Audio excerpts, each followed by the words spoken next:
los sistemas fluviales mediterráneos y en el caso concreto pues es de la evaluación del estado de la calidad ecológica a la implementación de las estrategias de transferencia de conocimiento y esto lo desarrollamos a través del caso de estudio que presentamos que forma parte del proyecto Observatori Ribus que impulsa la Fundació Ribus también en colaboración con el Instituto de Ciencia y Tecnología Ambientales de la Universidad Autónoma de Barcelona y bueno, que a través del proyecto que tenemos en común también con el Departamento de Geografía, de la mano también de Montserrat, que es investigadora, bueno, ya la conocéis, investigadora y profesora titular del Departamento de Geografía, y Antoni Masponce, que es también investigador vinculado al Departamento de Geografía y técnico del Consorci Besòs Tordera, y yo misma, que también soy investigadora del Instituto de Ciencia y Tecnología Ambientales y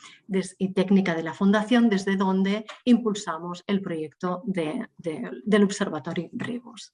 ¿De acuerdo? Ahora que ya nos hemos ubicado un poco en este caso de estudio, siempre me gusta empezar con esta diapositiva que seguramente todos tenemos en mente, ¿no? Y es la distribución del agua en el planeta y no está mal pues refrescarlo, y es que el agua dulce representa únicamente este 2,5% del agua en nuestro planeta.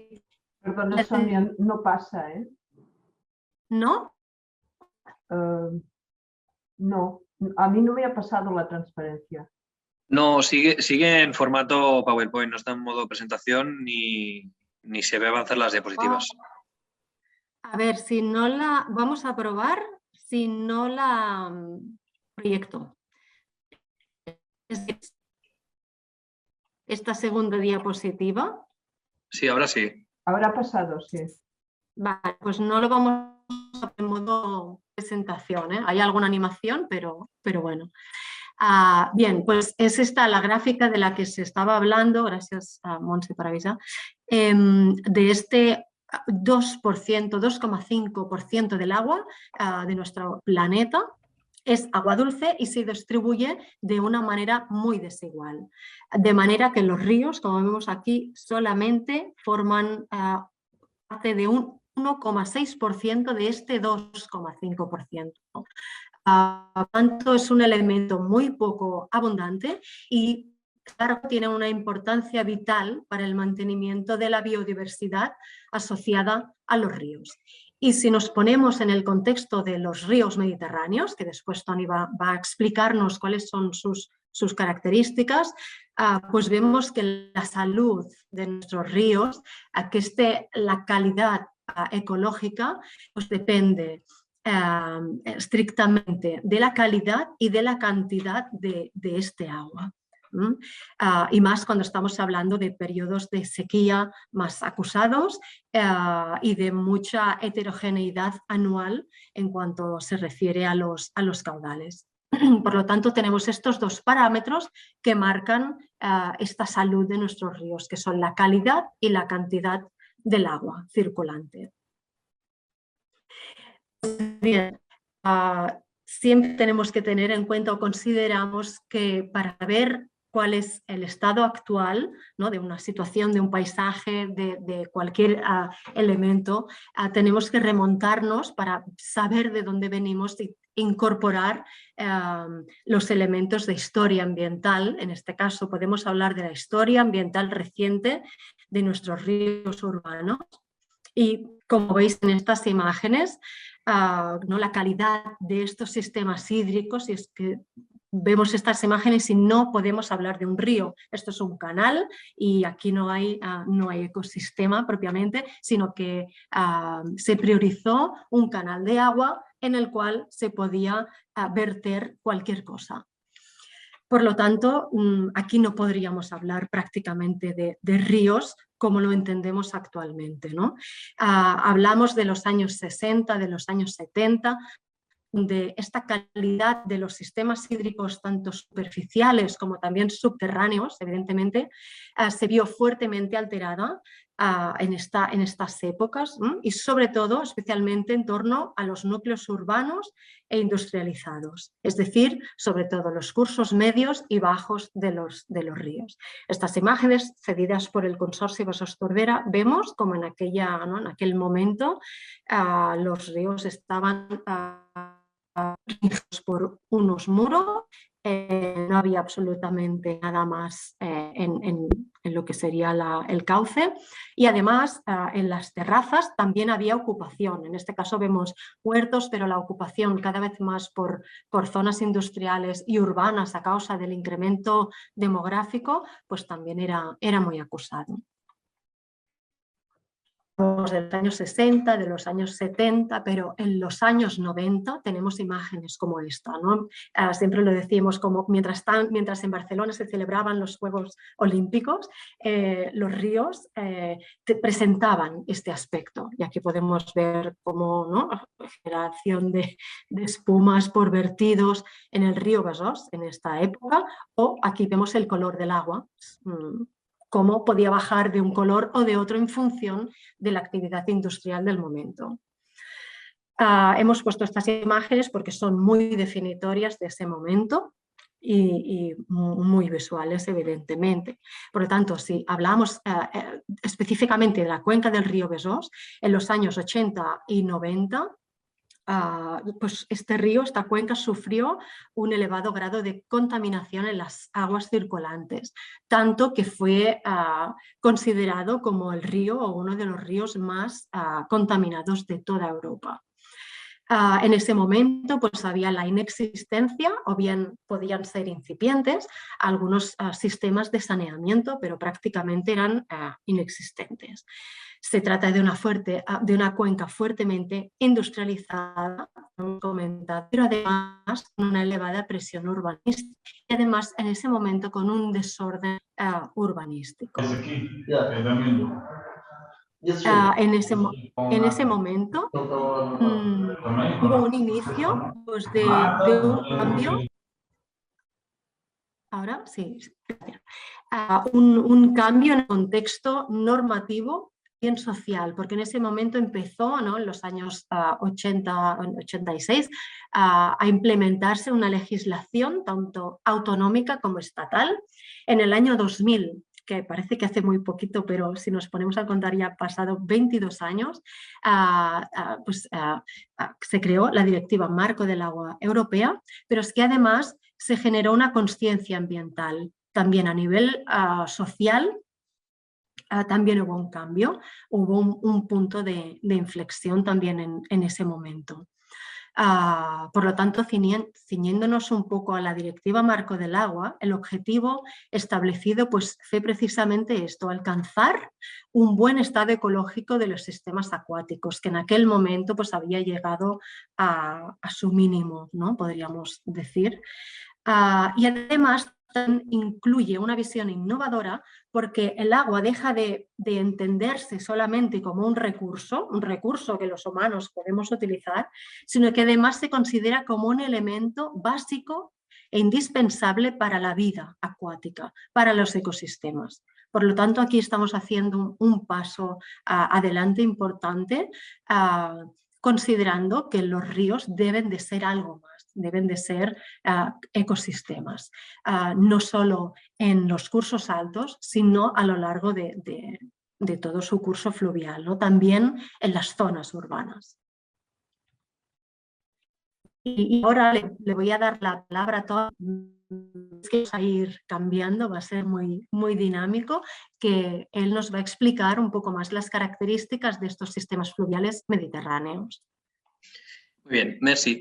Entonces, bueno, el estudio, nuestro caso de estudio se centra exclusivamente en sistemas fluviales de carácter mediterráneo.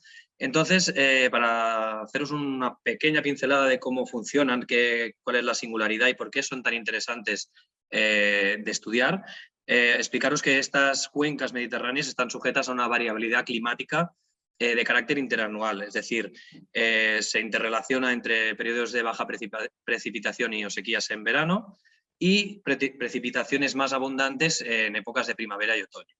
Por supuesto, uno de los temas estrellas en estos sistemas se ha visto claramente afectado y claramente intensificado por los efectos del cambio climático, sobre todo a partir de los años 80-90 hacia aquí. Vale, otro aspecto interesante a comentar sobre los sistemas fluviales mediterráneos es que, como ha comentado Sonia antes, haciéndoos una pincelada de la historia ambiental de estas cuencas, es que durante los años 60 y 70 estas cuencas sufrieron una intensificación de las actividades antropogénicas, sobre todo en temas industriales y urbanos, es decir, el aumento urbanístico y el aumento industrial en estas cuencas, en estos casos de estudio que hoy os presentamos, se ha visto aumentado de manera exponencial a lo largo de estos años. Por supuesto, estos procesos se han visto vinculados completamente al descenso de la calidad ecológica y a la modificación del régimen hidrológico de estos sistemas fluviales. Otro aspecto a comentar es que son zonas de estudio muy interesantes, esto lo comentaremos más adelante también, pero son zonas de estudio muy interesantes al haber un contraste muy claro entre las zonas altas, donde hay diferentes zonas de protección como reservas de la biosfera, parques naturales, etcétera, y contraste con el curso medio y bajo, donde hay esta gran intensificación de las actividades antropogénicas. Este contraste hace de estas cuencas unas zonas de estudio muy, muy interesantes para estudiar y para ver cómo ha evolucionado la calidad ecológica y cuáles son los puntos a tener en cuenta. A la siguiente diapositiva, no sé si me puedes pasar, Sonia. Ahora, hablaremos de los sistemas de depuración, porque nosotros desde este proyecto no solo nos queremos centrar desde la perspectiva más ecológica, sino que ampliamos un poco nuestra visión de estudio y hablamos desde la socioecología, es decir, también nos interesa saber cómo los cambios en el territorio, los cambios más de carácter a nivel de sociedad han podido interrelacionarse con el estado de calidad de nuestros ríos. Y uno de los factores más importantes, sin lugar a duda, ha sido cómo ha ido evolucionando los sistemas de depuración en nuestros sistemas fluviales. En este caso, aquí vemos proyectado la cuenca del Besós, que tiene aproximadamente unos 1000 kilómetros cuadrados de superficie. No sé si me siento yo doblado ahí. ¿Ahora? Sí, disculpar. Sí, sí, te... Disculpa. Esto es la cuenca del Besós, como comentaba. Entonces, antes del 1995, como comentaba Sonia anteriormente, solo había 2 estaciones de depuración, en la parte baja de la cuenca y en el curso medio de esta cuenca. Es desde entonces, a partir de los años 90 al 1991, que se implementa la ley de saneamiento en Cataluña, en la Comunidad Autónoma de Cataluña, y es a partir de aquí cuando el número de estaciones y los sistemas de depuración reciben fondos para poder aumentar esta importancia en los sistemas de depuración, en los sistemas fluviales, y ha hecho que vaya poco a poco mejorando, como luego veremos cómo ha ido aumentando. Actualmente en esta cuenca hay 26 sistemas de depuración. Por tanto, los sistemas de depuración en esta cuenca, en estas cuencas de carácter más mediterráneo, juegan un importantísimo rol, juegan un papel clave para tanto a nivel cuantitativo como a nivel cualitativo ecológico, en este caso, de nuestras aguas.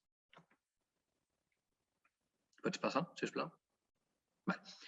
Dentro de los diferentes estudios que hemos hecho una evaluación de cómo a través de este incremento del número de estaciones y la mejora de los tratamientos de sistemas de depuración ha afectado a la calidad de nuestros ríos.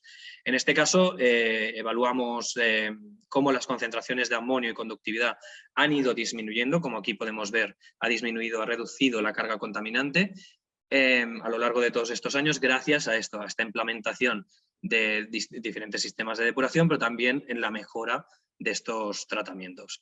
Sin embargo, también a través de este estudio, un artículo científico que tenemos publicado, se ha demostrado que si lanzamos una tendencia al infinito, cogiendo estos datos, vemos que aún estamos un pelín por encima de lo que marca la Directiva Marco del Agua, ¿de acuerdo? Entonces, la tendencia es muy positiva, los resultados son claros que la tendencia es que ha ido reduciendo muchísimo la carga contaminante, pero con el mensaje que queremos trasladar también que aún hay muchísima faena por hacer y que seguimos trabajando en ello para tal de acabar de acordarlo y a cuadrarnos con la Directiva Marco del Agua, que es la directiva en la que nos englobamos generalmente.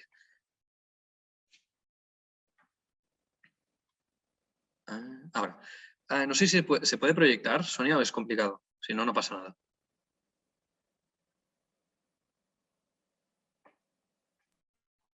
Que tenía el micro, no puede proyectar, pero si lo ponemos así. Vale, perfecto, ya va genial, estupendo. Vale, pues ahora hablaremos de otro de los conceptos más claros de cambio global, hablamos también de cambio global. En la derecha podéis ver el curso bajo del Congost, que es una de las subcuencas que conforman la cuenca del Besós, en el 1956, a partir del vuelo americano, donde vemos claramente cómo se distribuye hidromorfológicamente el río. Y a mano izquierda es una foto también del mismo sitio, del mismo lugar, pero en el 2021. Aquí ya cuesta muchísimo más ver dónde está el río, aquí Sonia nos lo marca, pero vemos que se ha estreñido muchísimo el curso principal del río Congost y cómo alrededor de este río Congost se han ido estableciendo diferentes núcleos, como núcleos urbanos, núcleos industriales, incluso a la izquierda, si lo veis, esta gran formación es el circuito de Fórmula 1 de Cataluña. Por tanto, vais viendo cómo las cuencas en nuestros cursos fluviales se han ido adaptando o se han ido configurando a medida que se han visto influenciados por estas actividades antropogénicas. ¿De acuerdo? Entonces, en este sentido, sí, puedes pasar, si os plau. En este sentido, también hicimos un estudio de cómo ha ido evolucionando los cambios y cubiertas del suelo de las cuencas del Besós y la Tordera en diferentes periodos de estudio, desde el 1997 hasta el 2017. Y si vemos la siguiente diapositiva, vemos los resultados, en los cuales en las dos cuencas vemos unos resultados bastante parecidos. Es decir, ha aumentado muchísimo la capa forestal, la capa urbana, con un 7%, casi un 7% en la cuenca del Besós y un 4% en la Tordera. También ha aumentado la capa forestal no arbolada, como puede ser arbustos, zonas de hierba, etcétera. También la presencia de la caña americana, que es una de las especies invasoras que más se ha visto aumentada a lo largo de estos años, se ve gravemente influenciado aquí. Y en detrimento de este aumento vemos que se ha disminuido la capa forestal arbórea, más o menos unos porcentajes parecidos, y también la capa de conreos, que también alrededor de un 7 y un 5% respectivamente. También estos cambios de cubiertas del suelo nos dan una idea de cómo está configurada nuestras cuencas. Por ejemplo, en el caso del Besós vemos que hay un 50% aproximadamente de forestal y en el caso de la Tordera es un 75%.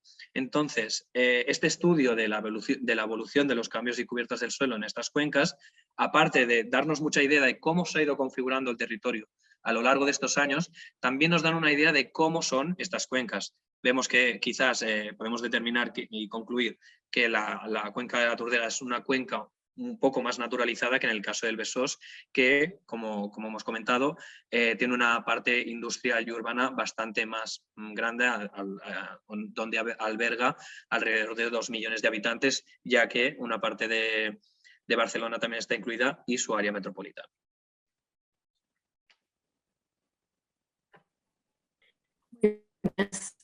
Siguiendo con todo, a partir de todo este contexto, en el año 96, ¿no?, justo en este momento de cambio, surgió la idea de realizar un proyecto de seguimiento de indicadores socioecológicos en cuencas fluviales mediterráneas. Donde pues a partir de la creación de este observatorio de la Tordera bajo la dirección del doctor Martí Boada y a partir pues, de convenios establecidos con la administración, en este caso pues, con la Agencia Catalana del Agua, un ayuntamiento de un municipio de la cuenca de la Tordera en Sant Celoni y el Instituto de Ciencia y Tecnología Ambientales de la Universidad Autónoma de Barcelona, se creó este proyecto que posteriormente incorporó incorporó otras administraciones, ayuntamientos, etc. No fue hasta el 2018 que se creó el Observatorio del Besòs, por lo tanto llevamos 4 campañas de seguimiento y finalmente en 2019, a partir de la constitución de la Fundació Ribus, que está adscrita al consorcio Tordera, el seguimiento de las 2 cuencas, ¿no? Es decir, la metodología ensayada durante muchos años en la Tordera se extrapoló en el Besòs y esto permitió, digamos, establecer y concretar todas estas líneas de seguimiento y además crecer un poco más a nivel de indicadores. Por lo tanto, el proyecto es actualmente Observatori Ribus. Los objetivos del proyecto son, en primer lugar, definir y ensayar, porque para la aplicación de los protocolos que se utilizan para la implementación de la Directiva Marco del Agua, también pudimos colaborar estableciendo diferentes protocolos de seguimiento para definir estos indicadores del estado de calidad de los sistemas fluviales, ¿no? Como pues, a través de realizar su seguimiento, pero también para nosotros es importante dar a conocer los resultados a las diferentes esferas de la sociedad. Por lo tanto, la parte de investigación se centra específicamente en este monitoreo o un registro continuado año tras año, incluso con diferentes campañas anuales para poder detectar estos cambios, por ejemplo, primavera, verano, otoño que tenemos en los ríos mediterráneos. Pues sobre todo de indicadores biológicos, pero también físico-químicos, que sería pues, entender cuál es la forma, cuál es la estructura de los ríos y si esta se ve modificada por diferentes agentes, ¿no? Y de este modo pues, obtener series prolongadas que permitan evaluar sistemáticamente este estado de la calidad y además interpretar también procesos de cambio. Como vincularlos pues, a estudios más concretos como el que ha realizado Tony en relación al cambio global. Y pues uno de los objetivos que nos marcamos en el 2004 fue la creación del PROECA, que es este programa de educación ambiental, comunicación y formación para realizar actividades de transferencia de conocimiento y la difusión no solo de resultados que hemos puesto aquí, ¿no? los resultados que se obtienen pues, a través de este proyecto a nivel académico, sino también de valores, de dar a conocer estos valores del patrimonio socioecológico a la sociedad. ¿De acuerdo? Antes, con más detalle en las líneas de muestreo que llevamos a cabo y en el PECA, veamos un poco dónde están y cuáles son las 2 cuencas, ¿no? Que Tony ha presentado un poco anteriormente. Aquí vemos la cuenca de la Tordera y este es el Besòs. Son cuencas adyacentes de una superficie muy similar, en torno a los 1.900 kilómetros cuadrados. Por lo tanto, este que es un proyecto iberoamericano, no quiero imaginarme las cuencas por ejemplo, de Brasil. Aquí estamos con otro contexto muy diferente, pero que esto también hace interesante pues, para enriquecer el proyecto, ¿no? Tener ríos tan diferentes y tan heterogéneos. Pues en nuestro caso, nuestros ríos son pequeñitos, tienen poca superficie, tienen unos 60 kilómetros de longitud. Por ejemplo, este sería el caso de la Tordera, que tiene un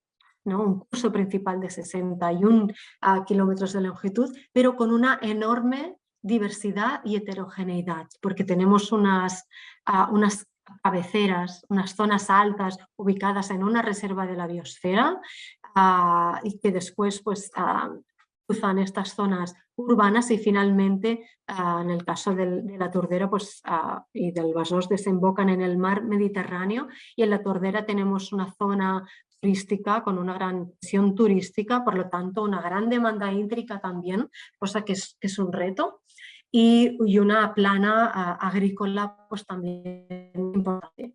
Y la cuenca del Besòs, como ha comentado Toni, pues tenemos una influencia de 2 millones de habitantes. Esta influencia de la zona, por ejemplo, aquí vemos el municipio de Barcelona, por lo tanto toda la corona, las diferentes coronas metropolitanas, pues el Besòs está de lleno, ¿no? en estas zonas urbanas tan densamente pobladas, con todo lo que conlleva.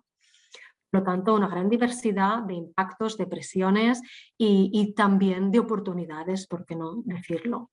Por ejemplo, aquí vemos un poco de cifras, ¿no? del año 2021, que hemos llevado a cabo 83 unidades de muestreo, tanto desde el punto de vista de estaciones como transectos o puntos de escucha, y estas son las unidades de muestreos donde se aplican los diferentes protocolos y las diferentes metodologías de evaluación de los indicadores que llevamos a cabo. Y aquí vemos todos estos puntos, pues serían las diferentes estaciones que tenemos ubicadas en las dos cuencas. Son estaciones de hidrología, estaciones, en verde vemos todas las estaciones que son comunes a todas las líneas de seguimiento, pero sí que tenemos otros puntos como pueden ser los de alta diversidad, que sobre todo se concentran en zonas de humedales, y bien también tenemos estaciones de seguimiento de nutria, que la nutria ha sido también una experiencia muy interesante en estas cuencas, después podemos hablarlo un poco más, y que tenemos unas 47 estaciones en todas las cuencas. ¿De acuerdo? Bien, hablando un poco más en concreto de las diferentes líneas que tenemos, pues en primer lugar podemos hablar de aquellas en las que se centra la Directiva Marco del Agua o las que demanda esta directiva, como son las algas diatomeas, que son, aquí tenemos una foto pues, de una diatomea, que son algas unicelulares, que son muy buenas indicadoras porque las tenemos presentes en todos los lugares donde hay agua, ¿no? Están presentes en todos los ríos y bueno, pues se llevan estudiando desde hace muchísimo tiempo, hay series largas y son, bueno, muy conocidas en cuanto a su capacidad de indicadora, ¿no? Su capacidad como bioindicadoras. Se tiene mucho conocimiento de su biología, su ecología y por lo tanto cuáles son las especies más tolerantes, cuáles son las más estrictas en cuanto a calidad y por lo tanto son esenciales en lo que se refiere a bioindicación. Y asimismo pasa con los macroinvertebrados, también son, bueno, son conocidos desde hace mucho tiempo, tenemos una gran diversidad, son relativamente fáciles de muestrear y de identificar y por lo tanto son también desde hace diversas décadas pues, muy interesantes y muy conocidos como bioindicadores. También lo son los peces. A las comunidades ícticas pues también se estudian desde muchos puntos de vista para evaluar cuál es la calidad del estado ecológico de un tramo de río en concreto. Tenemos todos los sitios, especies invasoras que también son muy importantes para determinar cuál es el estado de salud de estas comunidades. Seguidamente también la vegetación de ribera. Hay una parte de la vegetación de ribera que se encarga del estudio de la hidromorfología de un río y en este caso también se incluye dentro de la Directiva Marco del Agua porque se evalúa cómo denaturalizadas cuál es el tipo de presión antrópica que tiene su lecho y sus ribas y sus zonas de influencia, las terrazas adyacentes. Pues el estudio de esta estructura fluvial es una parte pues, que se analiza dentro de la Directiva Marco del Agua. Pero además también tenemos otra serie de líneas propias que creemos que son interesantes también para considerar el estado de calidad y de salud del ecosistema fluvial. Dentro de vegetación de ribera pues también llevamos a cabo estudios de inventarios florísticos para ver cuál es la composición de las comunidades y cuántas especies encontramos vinculadas a los ecosistemas acuáticos y riparios y además pues también tenemos muchas especies invasoras, muchas alóctonas, algunas bastantes también invasoras, y por lo tanto pues, no hay año que pase que no detectemos una nueva especie. Así que, bueno, también estamos bastante en este tema. En cuanto a otras líneas de fauna, encontramos el estudio de las aves, es decir, aquellas aves, no solo las estrictamente fluviales, sino las que encuentran en las zonas riparias lugares para nidificar y para reposo o para alimentarse. Entonces, sobre todo es especialmente significativo pues la nidificación de ciertas especies de aves y que nos están dando información pues, de cómo son, por ejemplo, las comunidades de peces o cómo de bien constituidos se encuentran los hábitats para que les ofrezcan este refugio, ¿no? Por lo tanto, estudiamos también la avifauna como una medida indirecta de evaluar pues, los hábitats y otras poblaciones acuáticas. También estudiamos los anfibios y los reptiles acuáticos y el estado de sus poblaciones, aunque son pues, un poco más oscilantes, también son grandes indicadores, y más cuando tenemos algunas especies que son endémicas o con poblaciones bastante vulnerables, como puede ser Emis, ¿no? Que es un tipo de tortuga acuática bastante en situación vulnerable. Y también desde hace unos años estudiamos la nutria porque había desaparecido en la segunda mitad del siglo XX a partir pues, de estos cambios sufridos en los ríos. Tuvo un importante retroceso. Hubo una reintroducción en el norte de Cataluña, en los ríos Muga y Fluvià, en los años 90, y desde aquel entonces la nutria se ha ido expandiendo a otras cuencas y ha llegado al Besòs y a la Tordera. Por lo tanto, este cambio tan significativo, el papel de la nutria como una especie paraguas para el resto de comunidades vinculadas a los sistemas acuáticos, pues es paradigmático. Y además la nutria nos ayuda a divulgar, nos ayuda a hacer esta tarea de difusión hacia la sociedad, ¿no? Y aquí tenemos también un caso de ciencia ciudadana donde hemos llevado a cabo censos visuales participativos para evaluar la densidad de nutria en un tramo de río, y por lo tanto también es una herramienta para divulgar estos valores.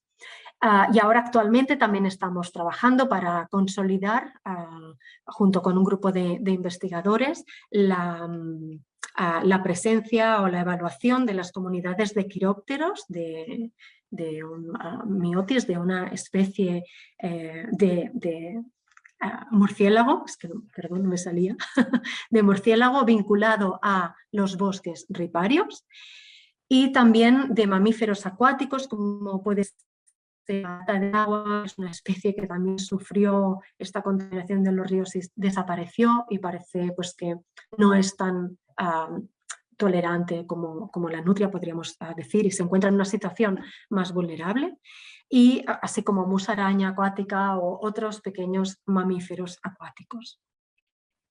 Además, pues este seguimiento hidrológico e hidromorfológico que hemos comentado, y el seguimiento de la calidad físico-química, que evidentemente pues, está muy relacionada con las comunidades de diatomeas, de macroinvertebrados, etc. Y bien, todos estos resultados son los que después intentamos retornar a la sociedad a través del PROECA, que luego vamos a hablar un poco más del PROECA. Trabajamos con diferentes grupos de investigación de diferentes universidades, también tenemos convenios de colaboración con el Zoo, con Fundació Barcelona Zoo, con quienes impulsamos el seguimiento de nutria, también con la Universidad de Girona, también con la Universidad de Barcelona y específicamente con el grupo FemLab, porque ellos también desde el año 79 tienen series de datos pues también muy prolongados de esta calidad ecológica de los ríos de la provincia de Barcelona, y cuentan pues con series de macroinvertebrados desde el año 79. Aquí os he dejado el enlace por si lo queréis consultar más adelante. Entonces, Entonces, bueno, para explicar un poco cuál ha sido la evolución de algunos de estos indicadores, le paso otra vez la palabra a Toni, que nos explicar un poco más. Perfecto. Pues aprovechando sobre todo los más de 25 años que llevamos muestreando las cuencas de la Turdera y un poco más tarde la del Besós, hemos visto la posibilidad de ver en qué momento estamos, cómo ha ido evolucionando el estado de calidad de nuestros casos de estudio, en este caso el Besós y la Turdera. Entonces, hemos tomado 3 indicadores clave, que son los marcados en la Directiva Marco del Agua, y que se basan en las líneas de seguimiento que antes ha explicado Sonia. Entonces, primero de todo tenemos el IBMWP, que es el que se centra, es un indicador de calidad centrado en macroinvertebrados. Luego tenemos el QBR, que es el de calidad de bosque de ribera. Es un indicador más de carácter hidromorfológico, es decir, nos da una tendencia de la hidromorfología de las zonas de estudio. Y por último, el indicador IPS, que se centra en las algas diatomeas, estas algas microscópicas que antes también hemos comentado. En este sentido, como veis, los gráficos, bueno, este estudio, perdón, se centraba en los 3 cursos que conforman el río, ¿no? En color rojo vemos los cursos altos, las cabeceras, en azul el curso medio y el color verde el curso bajo. Como comentaba, más o menos vemos que la tendencia es al alza, es decir, que vamos aumentando esta calidad, este estado de calidad en casi todos los cursos fluviales.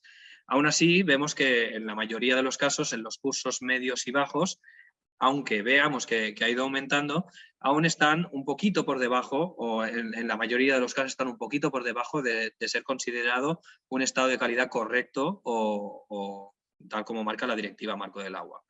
Y si nos centramos en los casos de QBR y diatomeas, en los casos de la Turdera, vemos que en el curso medio hay un pequeño descenso de la calidad ecológica. En este caso, calidad hidromorfológica y centrado en diatomeas también hay un pequeño descenso.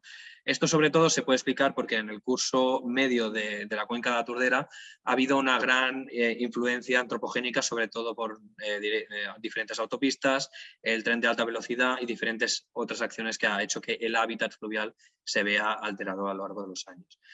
Pero sobre todo un poco el mensaje que también queríamos mostrar y hemos sacado la conclusión de este estudio es que la tendencia es positiva, por supuesto, el estado de calidad ecológica ha ido aumentando a lo largo de estos años, pero no nos podemos relajar, tenemos que seguir trabajando para que esto vaya mejor y lleguemos a este intervalo marcado por la Directiva Marco del Agua como masas de agua de estado de calidad correcto.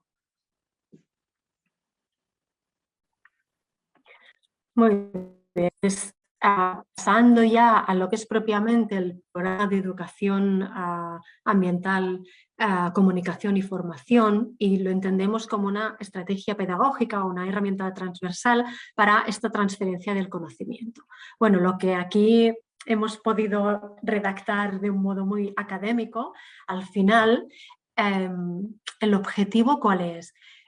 Pues es que ha habido una disrupción entre la sociedad y el río. Veíamos aquellas imágenes del inicio, ¿no? de cómo de contaminados llegaron a estar los ríos.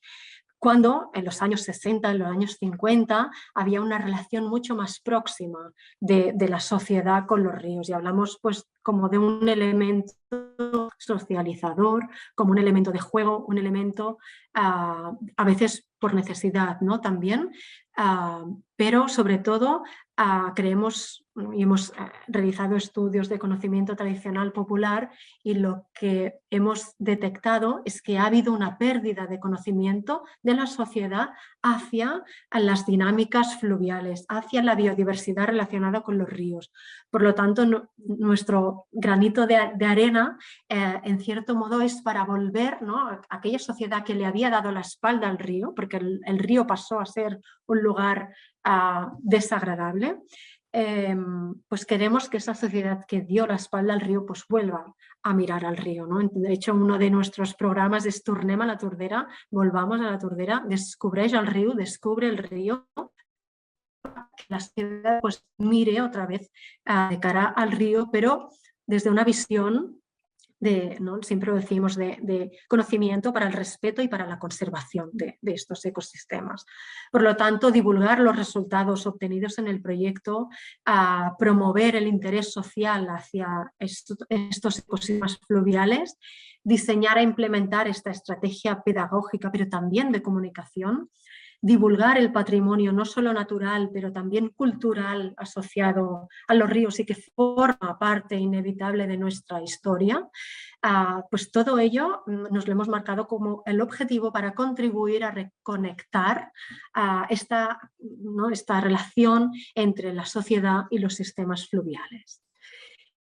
Y un poco la estructura del tema es esta, ¿no? Tenemos una parte muy importante de educación ambiental que se centra en la manera formal, es decir, incluyéndola dentro del currículum escolar. Elaboramos materiales pedagógicos y hacemos salidas guiadas con alumnos, con más de 600 alumnos en la Cuenca de la Tordera con un programa, y con el otro programa que ya hace años que empezó a impulsar el consorcio Boscos Tordera, que actualmente está cedido a la Fundación Ribus. Pues hay más de 6.000 estudiantes anuales que realizan visitas al río y que conocen un poco más de cerca pues desde cómo se depuran las aguas residuales o cuál es la biodiversidad que podemos encontrar en las zonas riparias, más cercanas a la escuela, más cercanas a su propio territorio, porque este también es un valor que queremos inculcar, ¿no? La naturaleza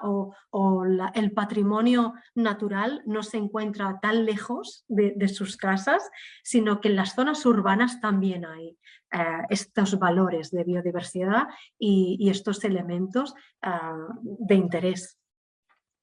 Por lo tanto, también contribuimos en este sentido, también para el público en general, pues a través de exposiciones, como vemos aquí en las imágenes, exposiciones itinerantes o salidas guiadas dirigidas a un público familiar o a todos los públicos. Después tenemos un programa de formación académica a través pues, de clases docentes, tesis de máster dentro del programa de doctorado o alumnos en prácticas, etc. Y desde el punto de vista de las estrategias de comunicación, pues por un lado la comunicación científica, pero también la divulgación a veces se funde con estas estrategias de educación ambiental informal dirigidas a todo el público, ¿no? Desde la presencia en redes sociales, a producción audiovisual, etcétera, todo tipo de elementos que permitan dar a conocer a la sociedad pues, un poco más en cuanto a los valores de este patrimonio cultural y natural.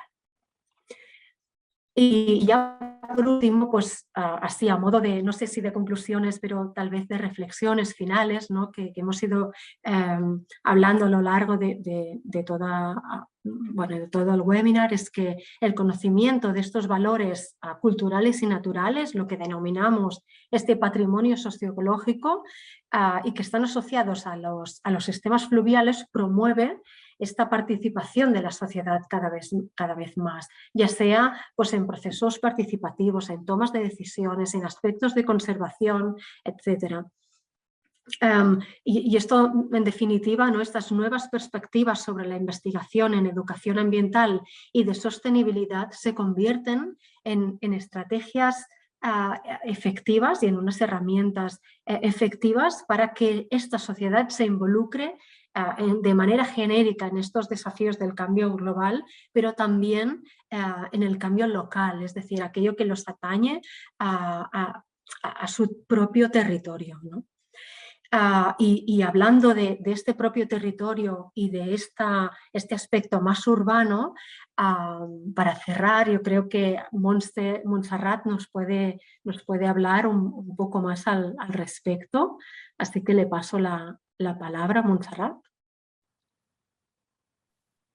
Gracias, Sonia. Gracias, Toni, por esta presentación. Yo quería hablar para cerrar un poco del entorno, del marco en el cual estamos estudiando también esta otra perspectiva de los ríos en el sistema urbano, ¿no? el sistema urbano tenemos que pensar que es un sistema absolutamente muy tensionado, ¿no? Y que esta tensión se produce no solamente en la población, sino en todos los diferentes aspectos de la estructura del sistema urbano. Entonces, para destensionar este sistema, los ríos son como las zonas verdes, etcétera, parte de estos elementos que contribuyen a el esponjamiento y que, como habéis explicado, pues pueden ligarse muy bien a la sociedad a todos los niveles, ¿no? Y por tanto, la parte de que el río es receptor de lo que la sociedad le provee, pero también al mismo tiempo es emisor, y es emisor, entre otras cosas, de estos aspectos de calidad que puede producir a la sociedad, de calidad en la vida diaria, calidad en el aspecto de trabajo, de calidad en todos los sentidos, ¿no? Y por tanto, pues un poco enmarcar los ríos urbanos en este contexto más de sistema urbano, ¿no? Como decíamos en el grupo, pues que el sistema urbano no se termina en un contexto delimitado, sino que se expande hacia digamos, las áreas menos urbanas, pero que también tienen influencia de estas zonas urbanas, ¿no? Entonces, por eso la importancia de redescubrir la calidad de los ríos urbanos, ¿no? Para la adquisición de bienestar del sistema urbano como un todo, ¿no? Entonces, si pudieses pasar a la nueva diapositiva, Sonia. Entonces, en algún momento Tony y Sonia han hablado de los momentos de los ríos, ¿no? Y no tenemos que olvidar que el río en un principio fue el elemento aglutinador del desarrollo local. Fue el río uno de los elementos, junto con los puertos, etcétera, de mar, etcétera, etcétera, como la parte impulsora de desarrollo, ¿no? Era el sitio donde se ponían los mercados, donde se aglutinaba la población, etcétera, etcétera, ¿no? Por tanto, los ríos han desarrollado estas diferentes funciones a lo largo de la historia. Y en este momento es muy importante porque tenemos que el elemento fluvial es un patrimonio cultural construido, ¿no? Y un patrimonio cultural que estamos construyendo, no que se ha construido solo y que se ha terminado de construir, sino que su dinamismo es cada día más evidente y, por tanto, puede desarrollar diferentes aspectos en consonancia con el sistema urbano, ¿no? Evidentemente, el desarrollo socioeconómico urbano puede estar muy ligado a los aspectos fluviales de los ríos, pero, como he dicho antes, también los beneficios de los ríos como ecosistemas hacia la población, ¿no? Y, por tanto, la existencia del aspecto fluvial en las zonas urbanas es un elemento endógeno que puede contribuir también a desarrollo local, propiamente dicho, ¿no? Y entonces es un recurso que se puede construir juntamente con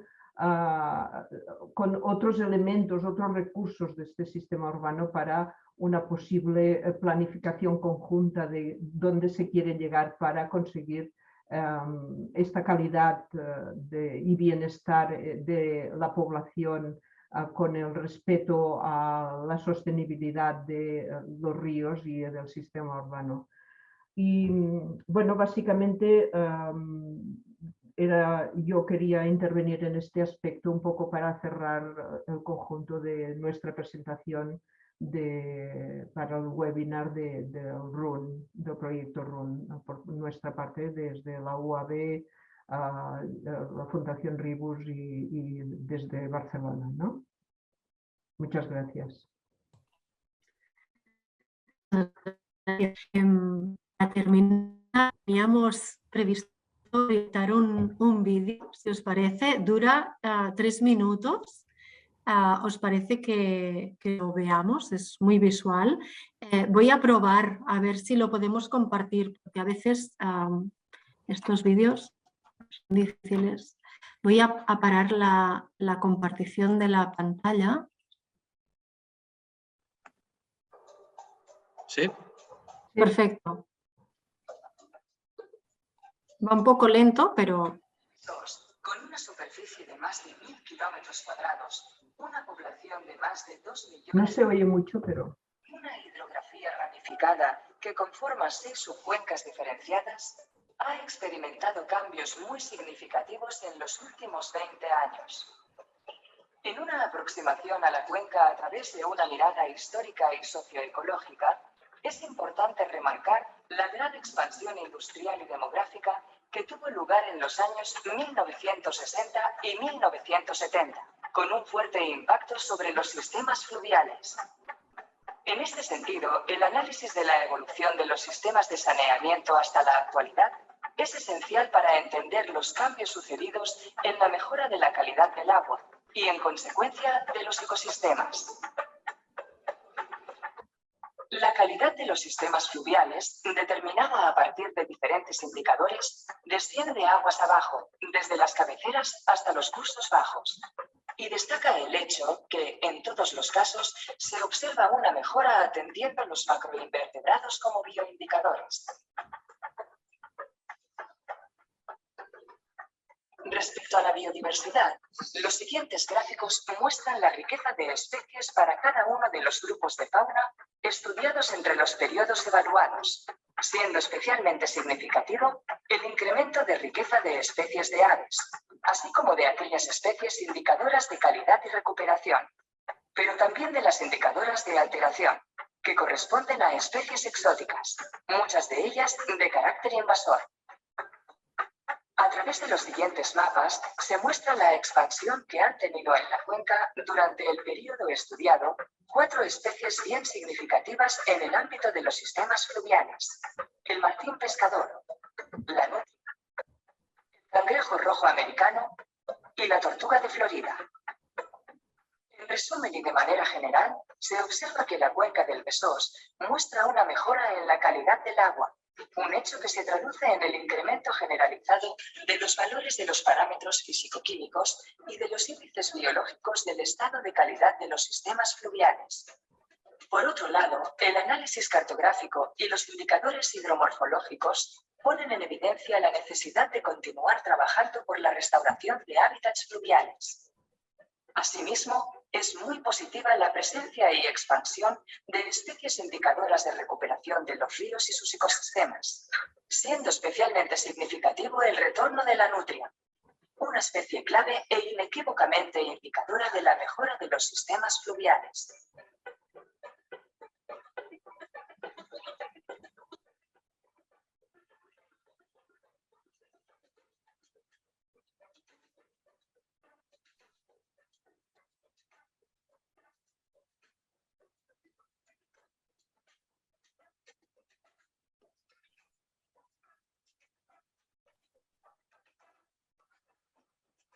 Muy bien, pues muchas gracias. Y con esto pues estamos finalizado el webinar y no sé si hay alguna cuestión o discusión. Gracias. Gracias. Muchas gracias. Muy interesante. Muchas gracias, Sônia, Tony e Montserrat. Creio que a vossa contribuição trouxe elemento bastante importante para o RUN, o conhecimento que não é necessário. Precisamos também cuidar das próximas gerações. Eu achei bastante interessante a ideia de preparar material pedagógico para as classes. Acho que é um ponto bastante interessante, não se limita somente aos estudantes da universidade, mas também preparar as próximas gerações, né? Achei um aspecto bastante interessante que nós não tínhamos ainda na primeira vista do Ron. Eu teria uma pergunta, talvez, antes que os outros. A Sônia mencionou que uma das atividades de ciência cidadã é envolver as pessoas na contagem, por exemplo, das nútrias, da população de nútrias local. Há outras atividades digamos, mais urbanas de ciência cidadã, de envolver a população na manutenção, na gestão dos ríos. Nosotros directamente la única experiencia que hemos llevado, como se entiende, ¿no? Que el concepto es muy amplio de ciencia ciudadana, Sí. ha sido el cuenteo y el muestreo censo visual de nutria, que aunque puede parecer que se lleve a cabo muy lejos de las zonas urbanas, no es así. Es decir, la nutria se encuentra muy bien en zonas urbanas. No tanto cuando se tiene que reproducir, etcétera, que busca zonas menos frecuentadas, pero para observarla por la noche, como se mueve pues a través de bastante territorio, hace incursiones en zonas urbanas. Y por lo tanto estos censos se pueden llevar a cabo en zonas urbanas, en zonas de polígonos, o incluso la búsqueda de rastros de nutria, como son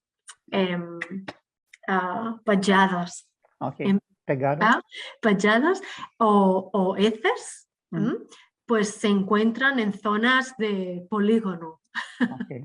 Sí, nosotros les llamamos las nutrias poligoneras, porque es una especie que se ha adaptado muy bien a estas zonas urbanas, en ríos urbanos propiamente, sí. Y después, más allá de esto, pues tenemos colaboradores que bueno, tienen otros proyectos de ciencia ciudadana también y que se promueven mucho y tienen mucho éxito. En general, la población está muy abierta a poder participar cada vez más en aspectos de ciencia ciudadana. Okay. Muchas gracias. ¿Otras preguntas, por favor? Okay. Temos... Fernando? Chat. Hola, ¿cómo están? Muchas gracias por la interesante charla y también por mostrarnos ese programa de educación y concientización que me pareció realmente muy interesante. Mi pregunta o mi duda tiene que ver un poco con la pregunta de Carlos, en el sentido de detectar las hibrideces, digamos, entre lo natural y lo artificial. Parece interesante esto que contaron recién acerca de, bueno, de la posibilidad de considerar casi una segunda naturaleza, si uno piensa en el hábitat de nutria, digo, esa naturaleza que es una naturaleza modificada por la mano del hombre. Y en ese sentido, se me ocurría preguntarles cómo consideran ustedes o qué entidad le dan dentro del proyecto que están desarrollando a esos espacios urbanos más bien híbridos, digamos, en tanto el concepto de renaturalización implica siempre volver a imaginar de alguna manera espacios que ya han sido profundamente modificados por procesos de urbanización, de industrialización, que son espacios muy ribereños, además, como ustedes lo mostraron muy bien en las fotografías. ¿Qué entidad tiene el volver a pensar, digamos, y con qué actores tal vez lo están pensando hacer, esos espacios que potencialmente, o sobre los cuales potencialmente el río puede volver a ganar de alguna manera algún tipo de dominio, o algún dominio compartido, digamos, con otras prácticas, ¿no? Eso tenía que ver con esos espacios híbridos mi consulta, mi pregunta. Es muy interesante la reflexión con una respuesta o muchas respuestas complejas, porque bueno, me hace pensar en que ¿no? en algunos proyectos que hemos realizado con Montserrat también sobre biodiversidad urbana, ¿no? El entender que la biodiversidad puede ser urbana, que hay una biodiversidad cerca del entorno urbano y que hay espacios que no vamos a poder cambiar porque los ríos se han constreñido en estas zonas, pero que tal vez aplicando algunas medidas de gestión del territorio, pues podamos renaturalizar. Y es que precisamente hoy hemos estado con Toni en una zona donde hemos propuesto pues ¿no? reactivar un poco el dinamismo que se ha perdido en algunos ríos, ¿no? Aquella fotografía que ha mostrado antes Toni, vemos ¿no? como el río Congost, como muchos otros ríos del territorio, antes seguía unas dinámicas fluviales y el río era trenzado con un sistema hidráulico muy complejo, pero además sin constreñimientos, y que actualmente pues, no podemos operar mucho más allá, pero sí que podemos hacer algunas cosas, ¿no? Y en este sentido estamos colaborando con gestores del territorio, con el Consorci Besòs Tordera, para rehabilitar o para llevar a cabo acciones de restauración fluvial.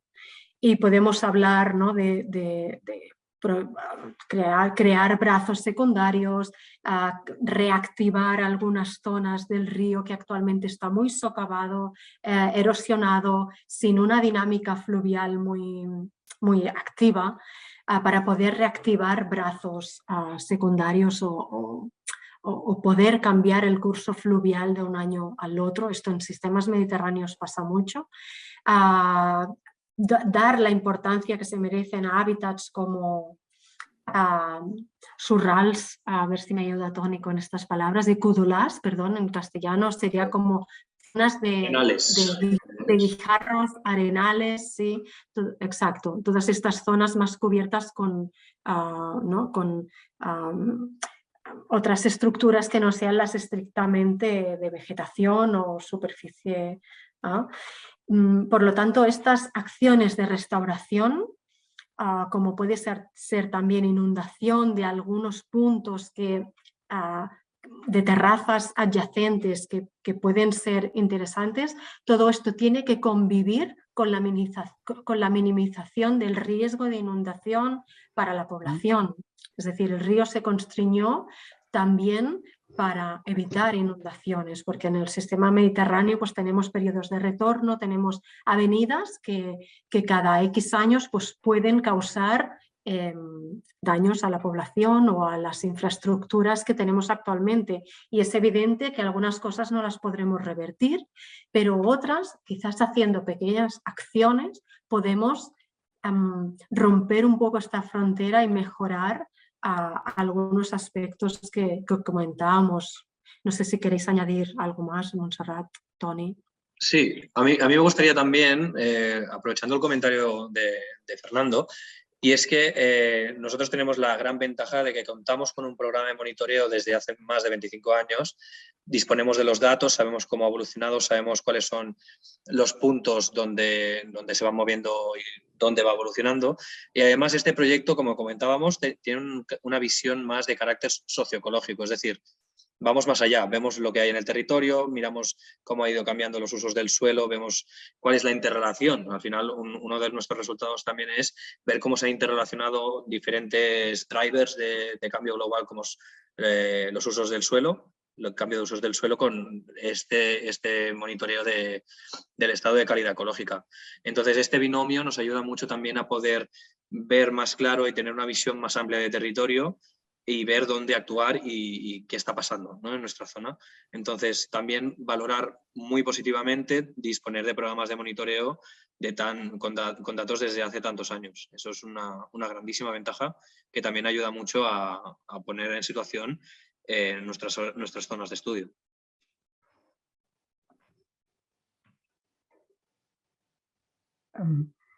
Una outra pergunta relacionada a isso, antes que Manuel haga su pregunta. ¿Quién financia las actividades? Porque no son solamente de investigación, pero también de mudanzas físicas en las áreas.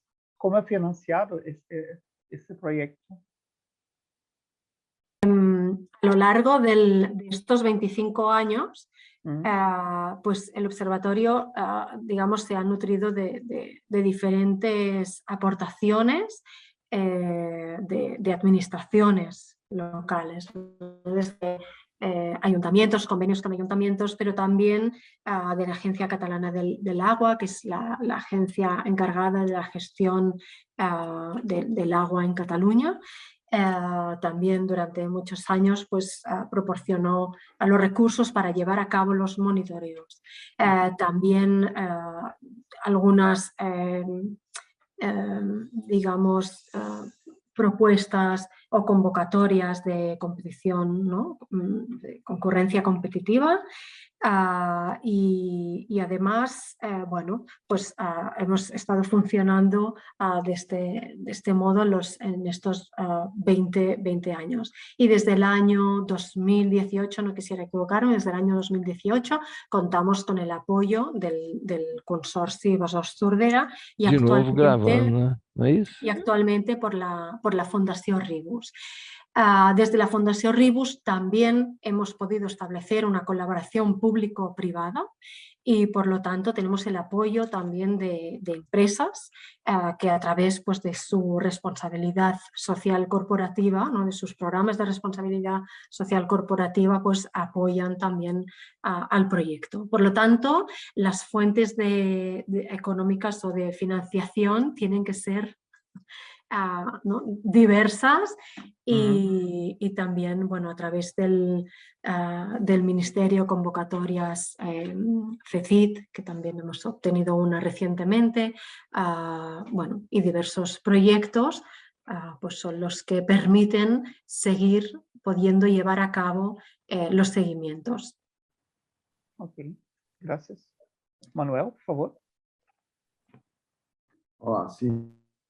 No, en parte mi pregunta, que es mucho más práctica, fue respondida por Sonia, pero una vez que tienes la financiación también de la Agencia de Agua de Cataluña, o sea, de órganos públicos, ¿en qué medida este trabajo que tiene décadas, ¿no? De alguna manera se ha utilizado en la implementación de políticas públicas, sea de recuperación de los canales, de renaturalización o incluso del control de la inundación? ¿Esto se ha conseguido? ¿No hay respuesta de la municipalidad? ¿Cómo tiene sido esto? A ver, esto... Desde el observatorio se emiten bueno, unas memorias, hay los resultados que se ponen a disposición pública, pero después, claro está, que el objetivo es que estos resultados sirvan para la gestión.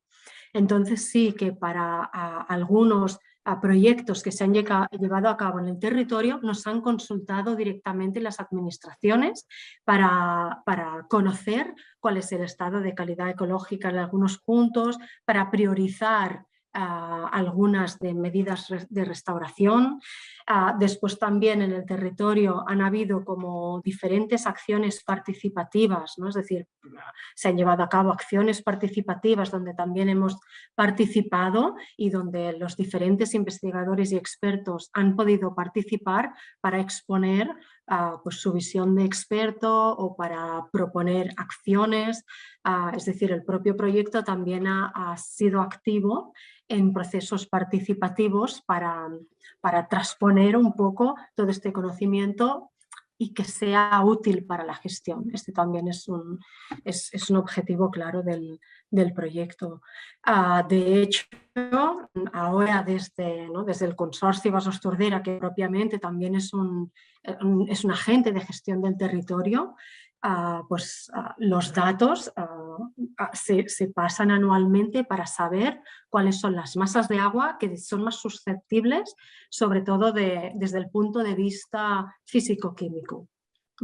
Y también por el contrario, es decir, para exponer cómo ha ido mejorando esta calidad físico-química y por lo tanto esto se utiliza mucho desde el Consorcio Besòs Tordera para ver cuál es la efectividad de los sistemas de saneamiento, aunque tienen sus propios sistemas de control mensuales o mucho más frecuentes, pero sobre todo ver cómo avanza el estado de calidad ecológica, pues también es un revulsivo, ¿no? Ver que hay mejoras y que el papel de los sistemas de saneamiento es un papel clave en este sentido.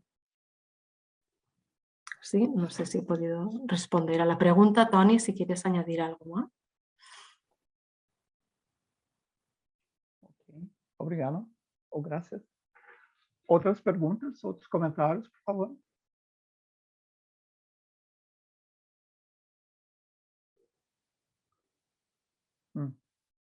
Parece não ser o caso.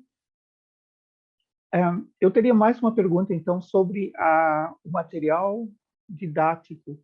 Vocês têm alguém que auxilia no transporte das informações para uma linguagem mais estudantil?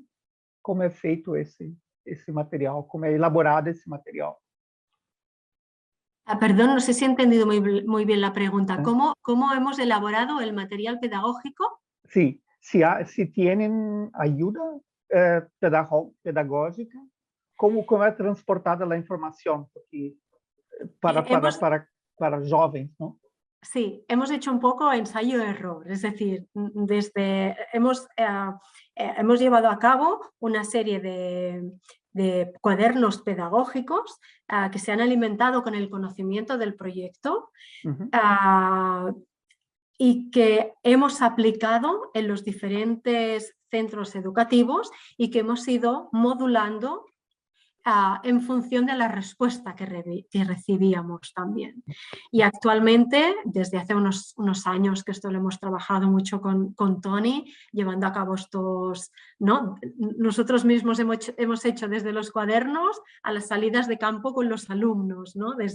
Por lo tanto, hemos recibido estos inputs también de los profesores, de los responsables de los centros educativos y de los propios alumnos también, y hemos llegado a crear pues, un material educativo que les funciona muy bien, que tenemos muy buen input y por lo tanto hemos mantenido en este sentido.